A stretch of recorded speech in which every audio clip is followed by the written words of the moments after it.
Iran अमेरिकेतील युद्ध कधी संपतं याकडे जगाचं लक्ष लागून राहिलंय। युद्धजन्य परिस्थितीमुळे शेअर बाजारावर मोठा परिणाम झालाय। अशा परिस्थितीत आज आठवड्याच्या शेवटच्या दिवशी भारतीय शेअर बाजारात सकारात्मक वातावरण पाहायला मिळालं। सेन्सेक्स 504 अंकांनी आणि निफ्टी 156 अंकांनी वाढला।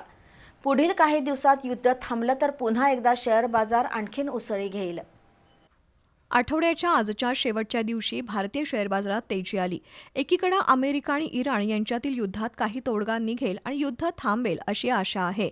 त्यामुळेच आज दिवसभरात सेन्सेक्स 504 अंकांनी वाढून 78,493 वर बंद झाला, तर 156 अंकांनी वाढलेला निफ्टी 24,353 वर गेला। आज हिंदुस्तान युनिलिव्हरच्या शेअर्सनं सर्वाधिक म्हणजे 4.7% वाढ घेतली। त्या पाठोपाठ पॉवर ग्रिड, टेक महिंद्रा, रिलायन्स, कोटक बँक, एशियन पेंट्स, आयटीसी, मारुती यांचे शेअर्स वाढले, तर सन फार्मा, महिंद्रा अँड महिंद्रा हे शेअर्स घसरले।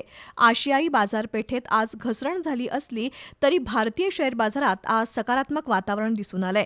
कच्च्या तेलांच्या किमतीत थोडीफार घसरण झाली तर सोन्याच्या दरात वाढ झाली। पुढील काही दिवसात युद्धविराम झाला तर मात्र भारतासह जगभरातील शेअर बाजार उसळी घेतील यात शंका नाही।